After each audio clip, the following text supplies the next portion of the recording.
Hi there.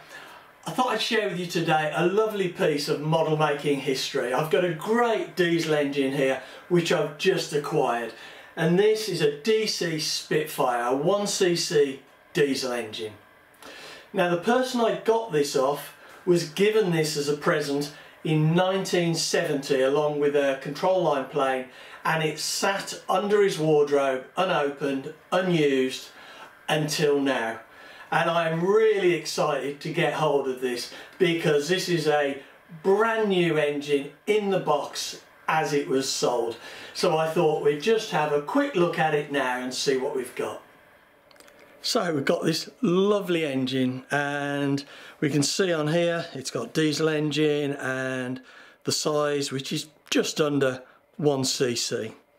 And we've got the address on the side here, and you can see this is made in the Isle of Man by Davis Carlton Limited, Spitfire, and again the makers. So let's have a look inside and see what we've got. Box still in nice condition, which is good, and we've got a set of instructions, and these are really comprehensive. And I'm going to have to zoom the camera out so we can see these.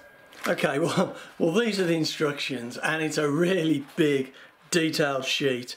And the reason it's such a big sheet is because it's got information on all of the DC engines and the marine engines as well. So we've got the Dart, Spitfire Sabre, Merlin, we've got marine installation starting, we've got the information down here on the Merlin, Spitfire Sabre and Rapier and the Dart, and the spec of each one.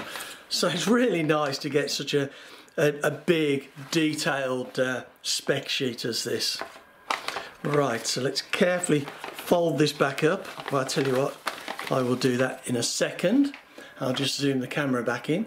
So back to the box, and we've got the lid, and we've got, which is the engine wrapped up in the original kind of wax paper. I guess it's wax paper, it looks like it. And there we go. Now this is one of the older engines, as I said, or sorry, later engines. As I said, this was purchased in 1970, whereas these engines were first produced in, I think it was around 1956, 1957, something like that. And they were a little bit different then. They didn't have this spring, starter spring, which is the quick start that's referred to on the box. And let me just move that paper, and let me just zoom in a little bit. So yeah, they've got the quick start spring and the cam on here, which I think I will be taking off. I don't think I'm going to be using that. And the tank is a different style of tank. The original or much earlier tanks were a sort of a much more domed affair.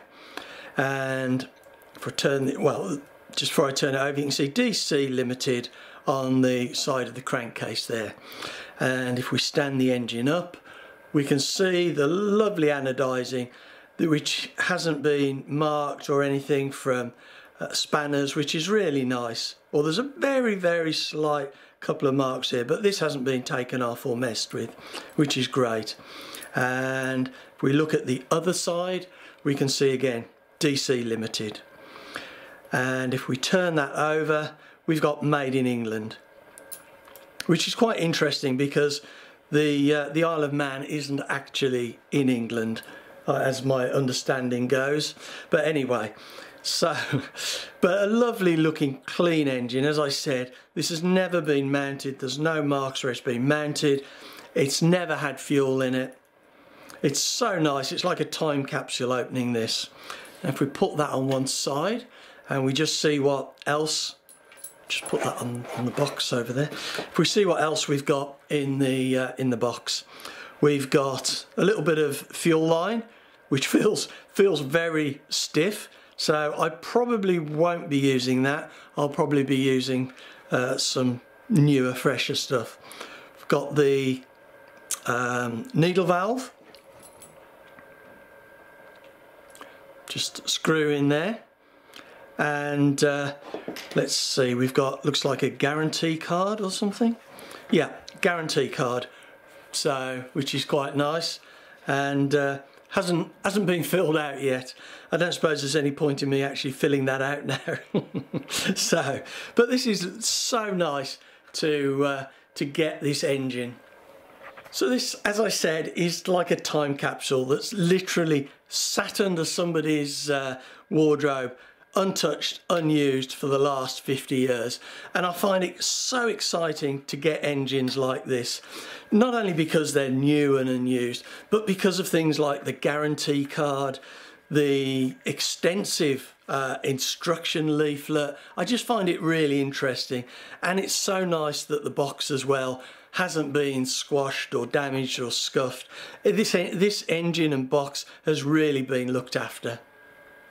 Well, I'm packing this away nice and carefully like it was when I got it, and to be honest, it seems a shame to run an engine like this that is literally, as I said, has been sat under somebody's wardrobe for 52 years.